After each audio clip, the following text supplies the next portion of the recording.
And good afternoon, good evening, my friends. My name is Daniel Rizak, and I'm one of the education partnership specialists here at Tynker. And we're going to begin in just a moment.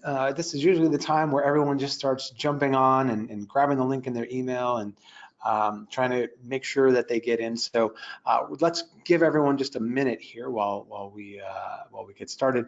And while you're waiting, feel free to tell us who you are, where you're from. Usually we use the chat or the Q&A section if there's a place. There's a chat, but if you want to tell us who you are, where you're from, that's great. It's always nice to do a shout out. Last time we had people from London and Australia and all over the place. So I'm going to pop out for just a second while people jump on, but we'll get started in just 1 minute. All right.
All right, well, I don't want to make you guys wait any longer. Let's get started. This is a short podcast, or this is a short webinar. And so the idea is we just want to get you in, and I want to show you some of the great things that we've been working on over the summer and for the past few months, so you can see and have a great school year this year. So again, my name is Daniel Rizak, Senior Partnership Specialist here at Tynker.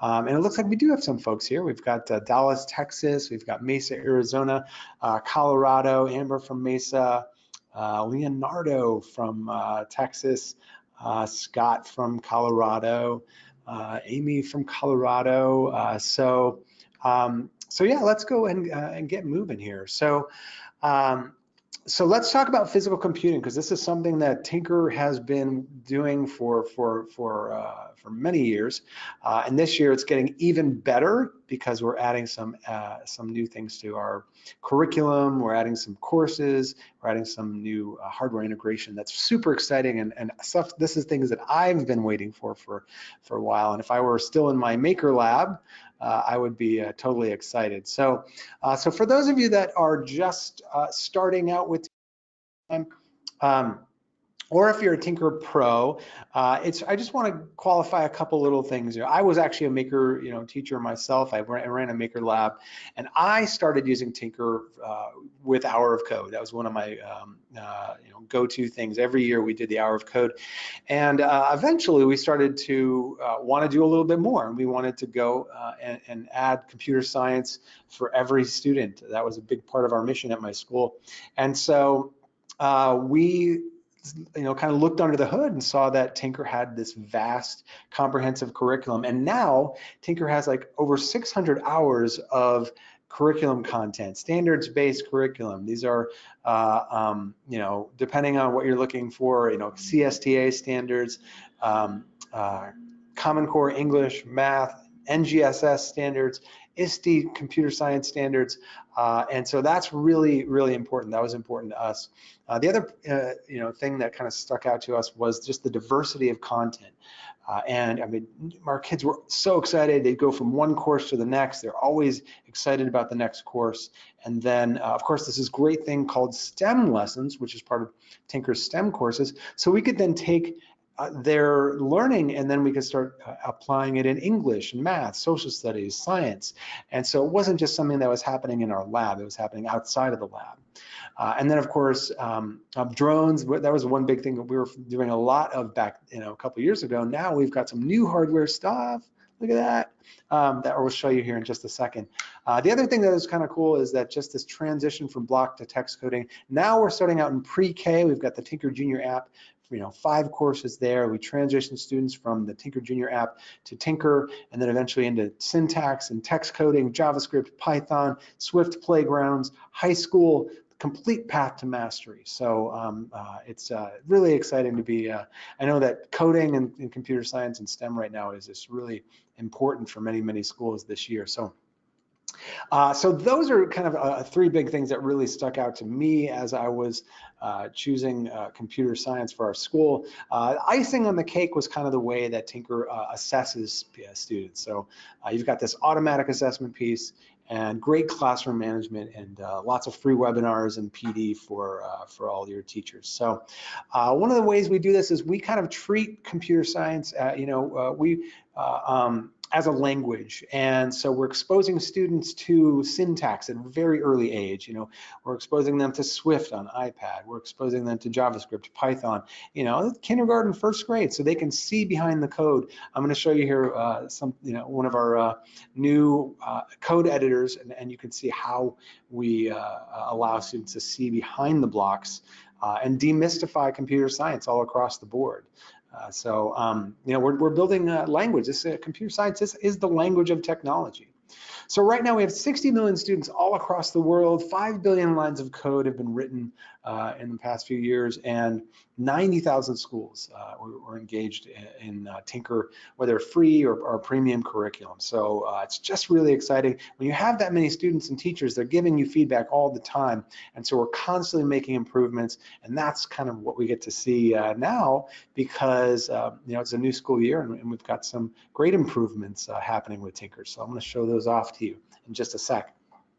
Now, don't forget, all of you that are on the webinar today, you will be getting a special deal for Tynker for Schools. I'm going to give you a link to go to if you want to take a look at some of our premium content. You'll get an opportunity to do that at a nice discount. So stay tuned. I'll put that in the chat, and I'll show that to you here in just a moment.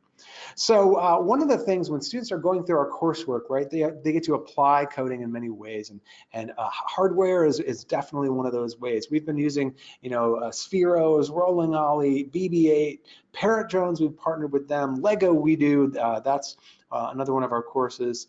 And now we've got the microbit, and we've got an AR course, augmented reality. We've been partnering with Minecraft for many years, and now we've got, we're basically baked into Minecraft Education Edition, whether on PC or iPad. And then hundreds of hours of block coding courses that transition to text coding, and just a lot of just valuable content. So right now, 600 hours, K-12 curriculum. You've got Tynker Junior, 500 levels of Hour of Code. I mean, if you go to Hour of Code, there's just so many opportunities to engage there. 16 coding courses. These are block, text, everything. So many there.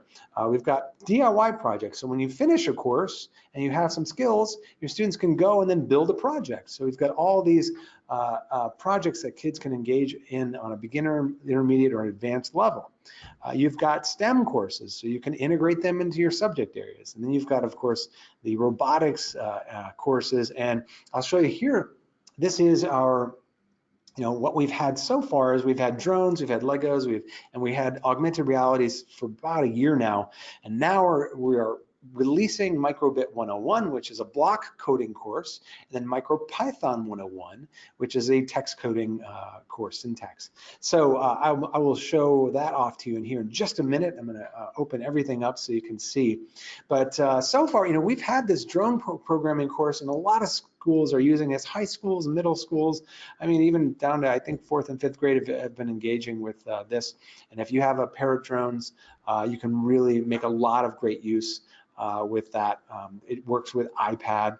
I mean, when we had drones initially in my STEM lab, we flew them for a few weeks and eventually we put them on the shelf. But then when we had Tynker and we were able to program them, it was a whole different experience. Now we could do a million different things. We could create challenges. We could, create groups where kids had to solve problems and make their drones go in certain places, and it just totally opens up the playing field. And physical computing is just a whole different game. It's great. We have a Lego Robotics course, and this is nice because if you've ever done Lego We-Dos for the young ones, it's kind of like the pre-Mindstorms, the Lego We-Do. They're learning how to use the servos. They're learning how to use the Smart Hub, the sensors in the Lego We-Do, and they're using our blocks so that if they're familiar with Tynker, they're not learning a new language, they're not learning any new platform. They can just keep using Tynker, just use the Lego blocks, and so that's really, really helpful and very efficient, and they're gonna love that. So, and it uses the little characters, the little mini figure characters to teach students how to use this hardware. We have an AR course. Definitely try this. You can basically create, Fruit Ninja, right? Using the camera on your PC. So that's one. But there's just all these courses come with projects and projects and projects. So and so there's so many opportunities. Basically, you're using the blocks to create, to interact with yourself or whatever's in front of your camera, and so many opportunities there as well. And now there is the microbit course, and I want to open this up here for you so you can see. The microbit course is a block coding course. There's two courses, right? There's the microbit 101, and then there's MicroPython 101. And so I'm going to open this up here for you so you can see what these are all about. But I mean, there are this is what we've done with the microbits. We've innovated in both the blocks and for text coding as well, and I want to show you how we've done that. One of those ways is that all of our hardware, first of all, connects via either iPad, and one of the ways we've innovated with the microbit is that now you can connect via a PC or Chromebook. So that's going to be really helpful for those of you who end up using the microbit. And I'm going to tell you a little bit more about what a microbit is here in a moment. So all Bluetooth, these are connected via Bluetooth. We've been supporting mini drones, Spheros, jumping ollie, jumping sumo. Sorry, jumping sumo. That was the drone, right? And then rolling ollie Spark Plus. Even Philips Hue Light. We did a project in our school with Philips Hue and microbit and Lego We-Do. And now we have the MicroPython 101 course. And again, there's so many projects built in, and it uses all the different aspects of the microbit. So, just a little bit of an intro. If you haven't used a microbit before, basically this is a little microcontroller. And what's really nice is if you've heard of a Raspberry Pi, these are like little microcomputers. This doesn't run an operating system. It does run the code that you build, either in blocks or in the text coding course, and you can upload little programs. So this one's called Mood Badge, and it's a lot of fun, and I'm just basically, in this we coded a little bit, the different lines for the faces. And so what comes with the microbit is basically, you've got these different buttons, you've got light sensors, temperature sensors, you've got these pins so you can add, servos and motors and speakers. You can program the LEDs. It's got a accelerometer in here so you can shake it and it'll help, do some stuff, not this one, but the other one. So and it's super cheap. Like I think I got this one for like $9.99. Which is pretty awesome. So I'll show you both of these courses here in just a second so you can see what that's like. But the microbit, what's great, one of the biggest innovations here is that it's Bluetooth. So I can run Bluetooth from my Chromebook to my microbit, and I can upload everything wirelessly. And that is if you've ever used hardware with students, as young as 3rd grade, you want this to be a seamless experience. You want it to be super easy for them. You don't want them dragging and dropping hex files and things like that. You want it to be real easy. And so we've made it real easy for your guys. And so on iPad as well, it's all Bluetooth. You connect via iPad, you run your code, and it uploads. Here, I'm going to show you how that works in just a second. For the MicroPython, it's not, it's still tethered, but we've innovated in another way with MicroPython, and I'm going to show you that here. We've got a one-button deploy button that is awesome. And so why don't I open that up for you, and so you can see. So let me go over to my courses here, and you can see now when this is my dashboard, my teacher dashboard, and if I go to my courses, there's a couple new courses here on the bottom. Of course, I've got web development, I've got my drones course, my Lego course, augmented reality, and then microbit and MicroPython. And so the drones course has always been one of our, our old standards, our favorites. And the great thing about this course is that basically it simulates flight first so that you don't crash your drones, right? You want to teach kids how to fly them, because I can't tell you how many times I've heard stories about, oh, well, we gave the drones to the kids, they flew it into the ceiling and it broke. Great. Well, you have to teach them how to use it first. And so I'll just open one of these lessons here, where they're basically, students are learning how to use the Tynker blocks. Take off, go forward, turn right, go forward, land, right? We want to teach them how to do all this first. Then we can have them build a project, connect to the drone, and things will be good to go. So let me go ahead and just hit play so you can see kind of how that looks. So this is the drone course, right? So it's all simulation at first. Once I know how to use the blocks, I'm going to then give myself a thumbs up, build myself a project, and yay, look what I did. It worked. So hopefully I know how to do this, right? So that's the drone course and one of the examples of some of our hardware integration. For Legos, this is another thing that's really exciting. And one of the reasons I like the Lego course is that it uses great characters. We've created, again, for all these lessons, amazing lesson summaries and teacher guides for you, so that there's all the answer keys for you. But in this case, these colorful characters, these little guys, come out and they basically introduce the sensors, the smart hubs, and all the hardware to your students so that they know how to use that, right? So there's a little bit of exposition here before they go and build a project.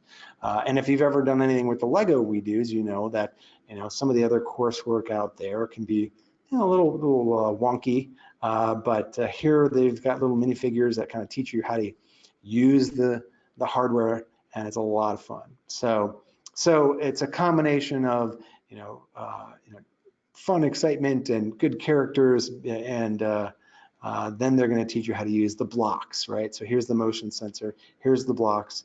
Eventually we're going to go and we're going to build a project. It's going to use these blocks, right? So that's Lego WeDo. Now we'll get into microbit. So the microbit is a new piece of our hardware integration. And so again, you can see here there's two courses, Microbit 101 and MicroPython. And so when we get into microbit, this is the 101 for the block course. I've got a couple of different examples here. It's going to use the new Tynker workshop, and so you can see the new Tynker workshop already. It's cleaner. The blocks are bigger. There's a little more room to play.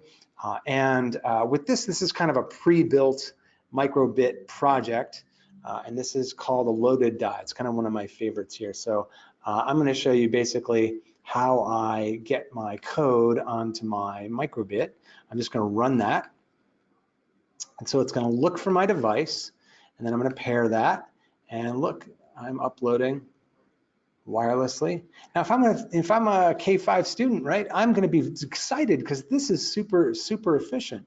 I get to build all these projects. The Microbit 101 course, you've got 8-10 projects that you can create with this. And now I've got my dice, and I can shake my dice, and it'll do a 2. But if I use my right hand, I bet you I can roll a 5 or a 6.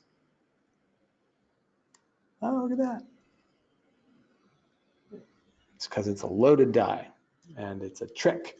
So that's one of our projects, one of the many projects kids can make in Microbit 101.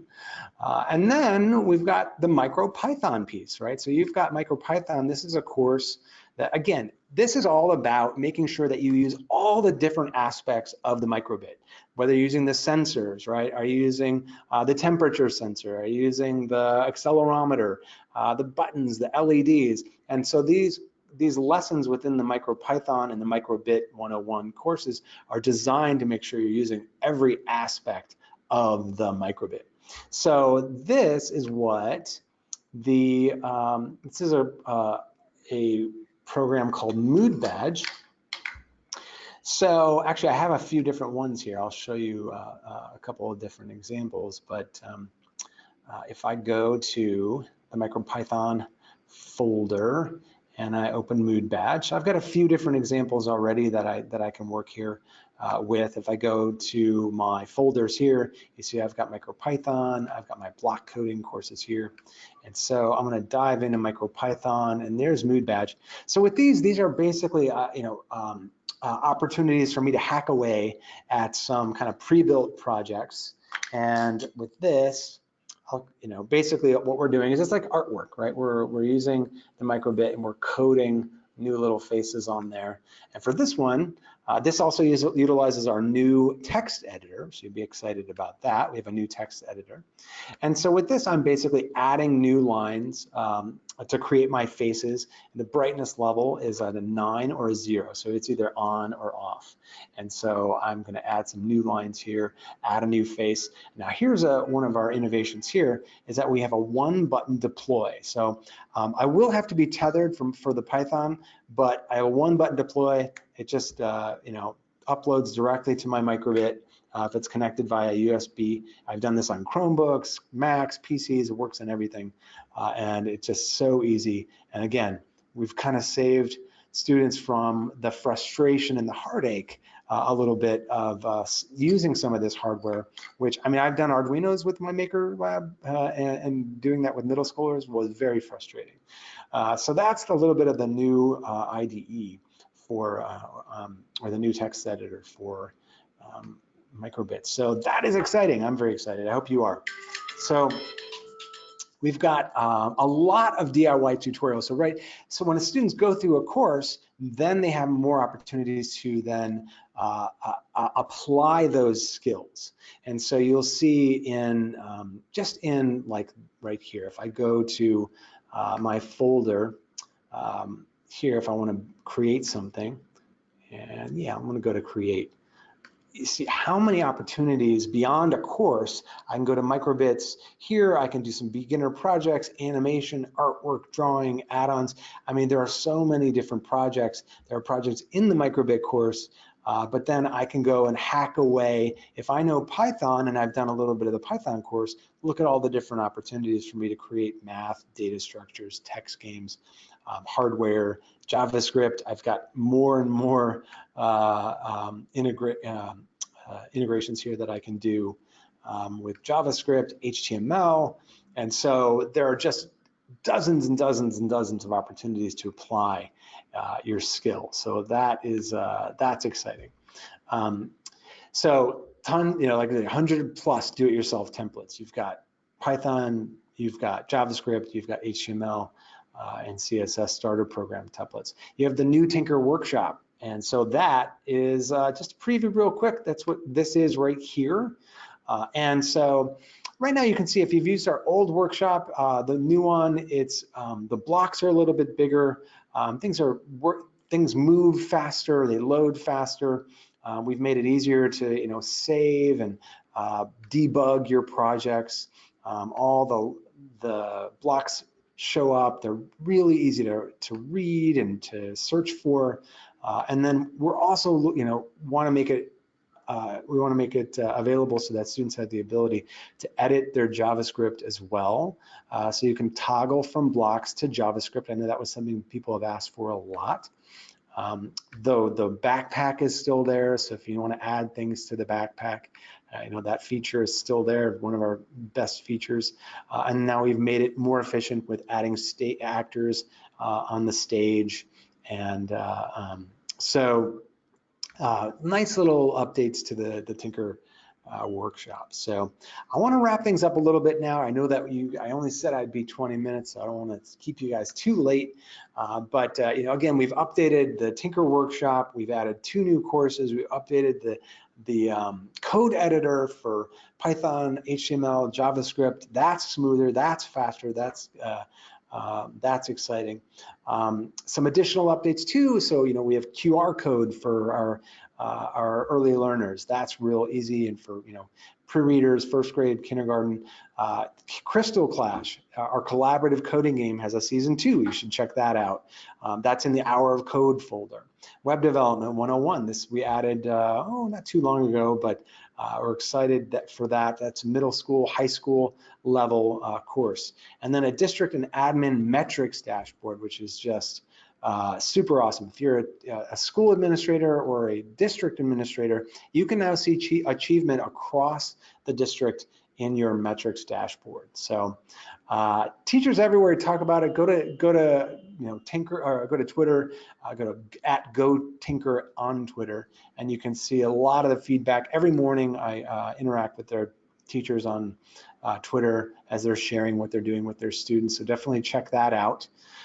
Plan-wise, you've got elementary school, you've got middle school, you could do K-8, you could bunch it all together, and now we've got some high school opportunities as well. 100 hours of high school programming courses, and so you want to check that out. So I want to give you a couple links here. One is we have a very new Microbit Inventors Kit, so you should definitely check that out. If you go to and I'll put this in the chat if you can see that. Tynker.com/microbitkit. And I'll put that in the chat. And I want to make sure you guys all get a little bit of a discount here today. It's actually could be a pretty good discount depending on what you request. But if you go to gotynker.kr/10OFF-web, I'll put that in the chat too. Click on that link. Takes like 5 or 15 seconds to fill that out. Make sure to get 10% off any of our school plans for this year, for this fall. There's a couple questions in there. Let me see if I can. Amber says you have recommendations. Which drones? You need Parrot drones. Parrot drones are what works with our course, so you want to check that out. Parrot drones rolling, what's the Mambo drone is probably the best one. And then, yeah, Drones 101. Your question, Lifetime Edition of Tynker. Yeah, that's a part of the parent side. I'm talking about the school side right now. But if you have any questions that I didn't address here, you should email me at daniel@tynker.com and I can get that to the right place. All right, so there's daniel@tynker.com. Make sure to email me there. Any final questions? Oh, you bet, Amber. Thank you. No problem. I don't want to keep you here any longer than I said I would, so definitely check out the Tynker Microbit Kit, the 2 new courses that we're launching. This is awesome. It's super great and easy for kids of all all ages, K-5, middle school, high school, and drones. If you want to play with drones, there, check out the Parrot Mambo drones. My name is Daniel. Thank you very much. I will catch up with you guys later. Thanks again.